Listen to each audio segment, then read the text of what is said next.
যে আমাদের যখন এই অ্যানোমালিসগুলো শুরু হয়েছে আমরা উপাচার্যের সাথে যোগাযোগ করার চেষ্টা করেছি, আমরা এসেছি কিন্তু ওনার সাথে আমাদের এখন পর্যন্ত দেখা হয়নি। আমরা প্রচুরবার তাকে ফোন করেছি, কিন্তু ব্যক্তিগতভাবে আমি বলবো যে আমাদের তিনজনেরই কিন্তু আমাদের হলে অ্যানোমালিস হয়েছে দেখেই কিন্তু আমরা বের হয়ে এসেছি। আমি 15 নম্বর হলে ছিলাম, সেখানে যারা পোলিং এজেন্ট ছিলেন সেই মেয়েরাই প্রথমে আমাকে জানান যে কালির বিষয়টা, যেটি লাকি আপা উল্লেখ করলেন যে হাতের কালি উঠে যাচ্ছে। আমার হাতে এই কলমটি আছে, আপনি নিজে দাগ দিয়ে দেখতে পারেন, মিনিটের মধ্যে দাগটি উঠে যাচ্ছে। এটি যখন আমি সংশ্লিষ্ট লোকজনকে জানালাম, আমি প্রক্টরকে জানালাম, উনি বললেন যে এটা ইম্পসিবল। আমি বললাম যে আমি দায়িত্ব নিয়ে বলছি। তারপরে উনি যেটা বললেন যে উনি এটাকে খুব গুরুত্ব সহকারে নিলেন না এবং উনি বললেন যে এটা আসলে কোনো বিষয় নয়, এরকম কথা উনি আমাকে বললেন। তো তারপরে যেটা হয়েছে যে আমরা দেখলাম যে আমরা জানি ইলেকশনের কিছু প্রসিডিওর আছে, কিছু নিয়ম আছে। আপনি যখন একটা ব্যালট পাবেন, ব্যালট পাওয়ার আগে আপনাকে অমোচনীয় কালি দিয়ে আপনার হাতে দাগ দিতে হবে। তারপর আপনি ব্যালটটি নেবেন, নিয়ে আপনি বুথের ভেতরে যে আপনার ভোট দিবেন, দিয়ে আপনি বক্সে ফেলে বাইরে বের হয়ে যাবেন। আমি দেখতে পেলাম না যে কোনো কলমে দাগ, মানে এই দাগটা দেওয়ার মতো কেউ ভেতরে আছে। পরে আমি আইডেন্টিফাই করতে পারলাম যে এটি আসলে ভোট দেওয়ার পরে যখন আপনি বের হয়ে যাবেন, বের হয়ে যাওয়া একটা দরজা, বন্ধ দরজা, সেটা থেকে আপনি বের হলে খুব নীরব একটা জায়গায় একজন ভদ্রমহিলা বসা, তার হাতে এই কলমটি আছে এবং তিনি এই দাগটি দেন এখানে। তখন আমি ওখানে যে রিটার্নিং অফিসার আছে তাকে প্রশ্ন করলাম যে এই ঘটনাটা কেন হলো এবং কে এই আদেশটা দিয়েছে যে এই কালি যিনি হাতে দিবেন, এটা আমরা জানি যে এটা দেওয়ার দায়িত্ব হচ্ছে পোলিং অফিসারের। পোলিং অফিসার এটা না দিয়ে যে ভদ্রমহিলা উনি আছেন, আমি তাকে চিনি না, তার হাতে কেন এই কলমটি গেল এবং সেটি কেন ঘরের বাইরে হবে। তখন আমি যখন বলি যে আমি এটার সাথে একমত হতে পারছি না এবং এখানে আমি এক ধরনের অ্যানোমালিস দেখছি, তখন তিনি রিটার্নিং অফিসার আমার সাথে প্রচণ্ড খারাপ ব্যবহার করেন এবং তখন আমি আরও সবাইকে জানানোর চেষ্টা করি।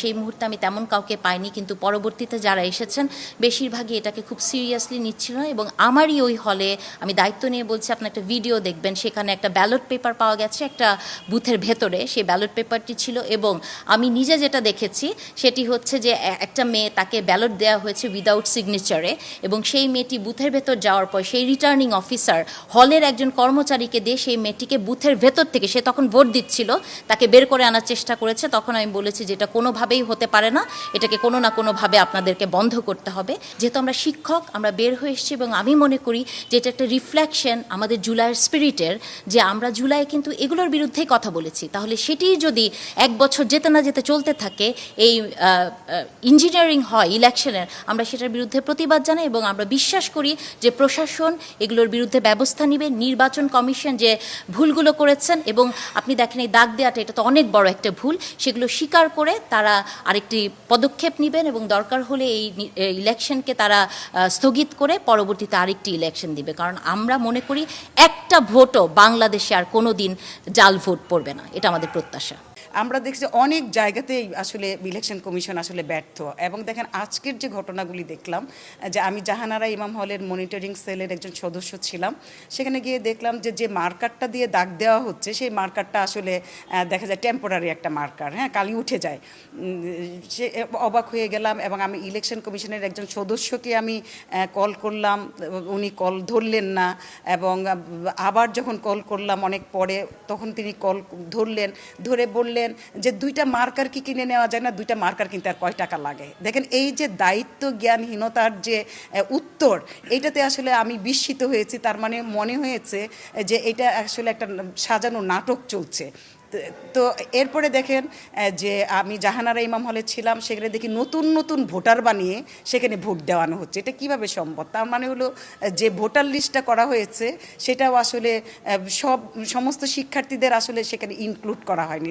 তার মানে হলো যে আমি একটা হলে যে অনিয়ম দেখেছি, এই অনিয়ম কিন্তু প্রায় প্রতিটা হলেই ছিল। এবং আপনারা প্রতিটা হলের শিক্ষার্থীদের সঙ্গে কথা বলে দেখেন যে প্রত্যেকেই কিন্তু এই অনিয়মের কথা বলবে।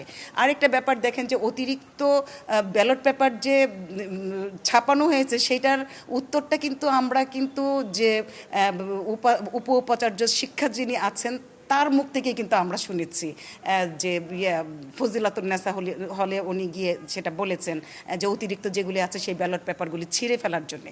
তার মানে এই অতিরিক্ত ব্যালট পেপারগুলো আসলে সেখানে কেন নেওয়া হয়েছিল? এই যে আমরা অনিয়মগুলি দেখেছি।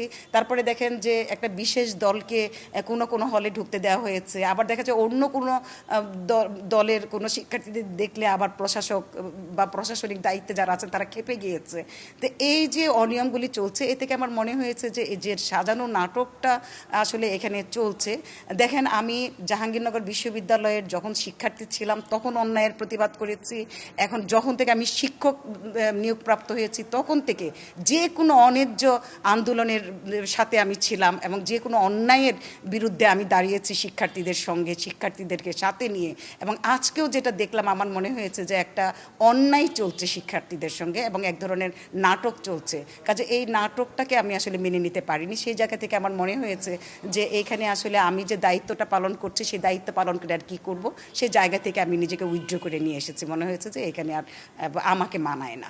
আজকে যে অন্যায় দেখলাম, যে সাজানো নাটক দেখলাম, আমার মনে হয় যে এই জাহাঙ্গীরনগর বিশ্ববিদ্যালয়ের প্রতিটি শিক্ষার্থীর অধিকার আছে তার গণতান্ত্রিক অধিকার প্রয়োগ করার জন্যে। কেউ যেন বঞ্চিত না হয়, সেভাবে যেন এই কমিশন পুনর্গঠন করে, যে নির্বাচন কমিশন ছিল সেই নির্বাচন কমিশন পুনর্গঠন করে যেন দ্রুত আরেকটা নির্বাচনের ব্যবস্থা করা হয়।